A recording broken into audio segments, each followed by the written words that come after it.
Hello, and welcome to Braid, a sort of downloadable title you can get from the PSN and Xbox Live, and it is quite an interesting title. It's sort of a 2D platformer, as you can see, but it has this very unique time gimmick, and I love it. I think it's a really clever, unique little game, and it's also got like a certain atmosphere to it. Especially, you can see with the sort of painted graphics and classical music, it's really nicely done, and I like it. You can see here they start you off with this sort of introductory level to show you the basics. And yeah, just looking at this now, you can see these sort of influences by Mario, and in fact, Mario is referenced in both the gameplay and story. Oh look, it's not a Goomba. But to be fair, this isn't like a rip-off of Mario. In fact, it's sort of subverting the idea of Mario, especially with the story. Because if you're not sure, this character here of Tim is actually looking for a princess. But obviously it's a bit more complicated than that. Now, what makes this game unique is the sort of time gimmick you've just seen, where if you press the square button, you can turn back time, and that's pretty much it. There's no life. You'll notice there's no life bar. So if you die, you have to turn back time. And the object of the game, as you can see, is to collect these jigsaw pieces. A reference to Banjo-Kazooie, maybe. Or just a metaphor. You know, collect the pieces of the puzzle to solve the story, or get the full picture, as it were.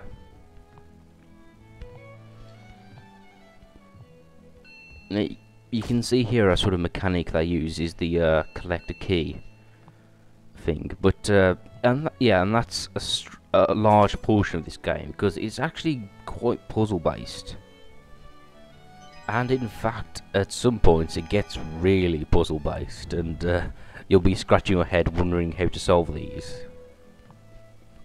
But this will actually be a 100% playthrough, which I think is my first 100% one. But what I mean by that is I'll be collecting all the jigsaw pieces. Well, I was saying that you actually do have to collect all of them to get the ending. So really, it's quite a short game, but then again, it is a DLC title. I mean, an online downloadable title. Now, something I'll talk about now is the story, because it's, I wouldn't say it's complicated per se, but it is fairly deep. It deals with some, like, adult themes, actually. I mean, the whole idea is that this character of Tim is looking for his princess. So in that sense, it's very similar to Mario. But in this game, there's a bit more to it. Their relationship is a bit more complex and complicated. And as you play through the game and read the books and the puzzle pieces you collect, they all fill you in on the story, give you a bit more insight. But saying that, the story is also a bit vague. Like, you're not really sure what actually happened, even at the end. And I gotta say, that's something I do like. I won't spoil the ending, but once you get it, it's kind of okay then sort of ending. It's not the traditional happy ending at all. Well, I'm saying that the gameplay of this game is about turning time backwards. And it could be argued the ending of this game is actually the beginning. Particularly because, if you haven't noticed, this first world is actually called World 2. And spoilers, the final world is called World 1. So, that does say something about non-linear storytelling. Now, this part actually stumped me the first time, because as you can see, you actually have to use the picture to manipulate the environment. And actually think about it, that is a really cool aspect. It's really creative. And again, as you can see, I can turn time backwards to correct mistakes. And of course, and also another quick mechanic I should point out is the fact that that you need to jump on those little Goomba type creatures to reach places.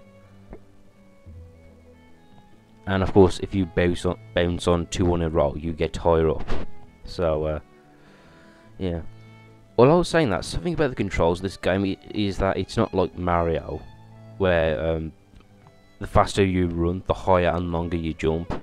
It's not really momentum based per se. But then again, it is a puzzle game, really. So that's not too important.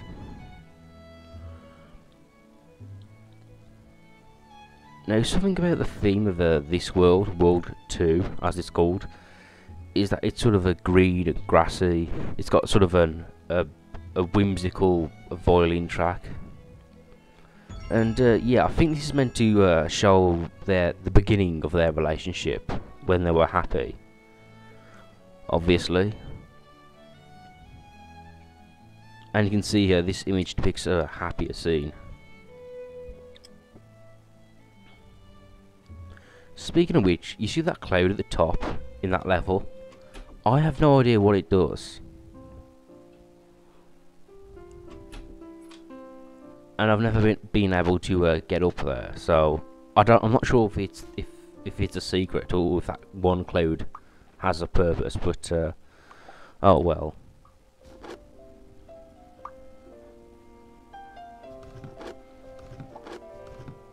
Of course, we now see a switch mechanic, and no puzzle game would really be complete without a switch mechanic.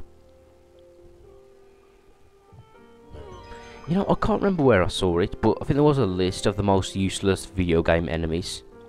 I think it might have been a John Tron video on YouTube. Or if not John Tron, one of his associates. And his argument is that these enemies are not only harmless, which I guess technically they are because they can't actually kill you because of your ability, but they're not only harmless, but you need them to complete the game. They actually help you. And I really can't deny that.